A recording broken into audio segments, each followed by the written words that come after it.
Hi, it's Bill Sachs from Emmanuel Episcopal Church in Belle Plaine, Virginia, here on the church grounds in the middle of our pop-up farmers market on October the 24th.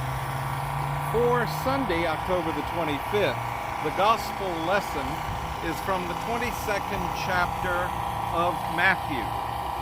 And in this gospel of Matthew, we find Jesus yet again being questioned by the Pharisees. The Pharisees and Jesus have developed quite a rivalry, and they are testing him, and only on this occasion he decides he will test them. He asks them whose son the Messiah will be. Is the Messiah the son of David? The Pharisees say, of course, the Messiah is the son of David. Then Jesus says, how can the Messiah be both the Son of God and the Son of David? It is a logical conundrum. The Pharisees don't know what to do with it. And the passage ends with the comment that no one was going to ask Jesus questions anymore because he was going to tie them up in logical knots. We make our lives so complicated sometimes. Reading this story, I was reminded of a book that came out some decades ago, later made into a movie starring Richard Gere. It's the story of three men in a state mental hospital in Ypsilanti, Michigan, each of the men claiming to be Jesus Christ.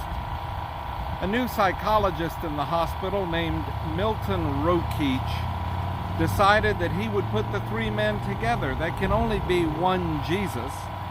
Surely if he put three men together, each claiming to be Jesus, they would eventually be forced to be cured of their mental illness because it was illogical.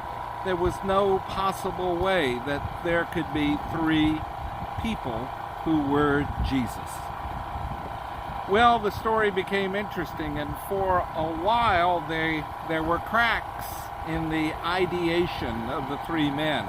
They began to weaken in their beliefs, and for a moment it looked as if the theory might be right. There could only be one Jesus. All three could not be Jesus. Therefore, perhaps they would be cured. But you know, rivalry sometimes is more important to people than being cured. Rivalry is more important than getting beyond it and finding common ground. The men found a way to adapt. They found explanations for how each could continue to be Jesus. We Americans believe in our rivalries. There's some incredible rivalries in American life and American history. The Army versus Navy football game, for example. The historic rivalry between corporations such as Ford and General Motors. But to me it seems these days rivalry has gone too far, particularly in the political world, but also in the world of culture and values. It seems there are people who view their rivals as deadly threats, and there are a few in our nation, sadly, who are willing to use violence to attack those who are different, those who think differently, those who act differently, those of different races and religions.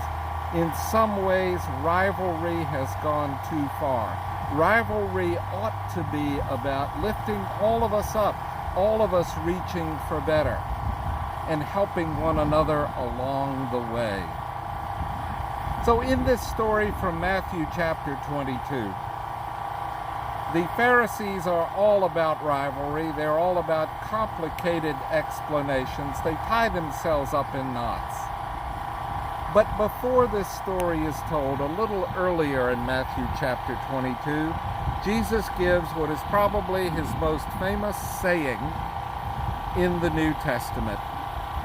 He says there really are basically two commandments for people of faith: to love God and to love one's neighbor. This kind of love, the Greek word is agape. This kind of love means reaching for the best in oneself and encouraging the best in others.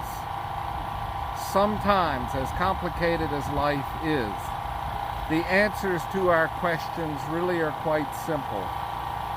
Even our rivalry can be a good thing so long as we shake hands and honor one another at the end of the day. So long as the rivalry is not about annihilating one's opponent, a rivalry about lifting all of us up to new and to better. May God bless you. May our rivalries be ways of enhancing one another. May we learn more fully than ever to love God and to love our neighbor. This has been Bill Sachs from Emmanuel Church, Delaplane, Virginia. Thank you for watching.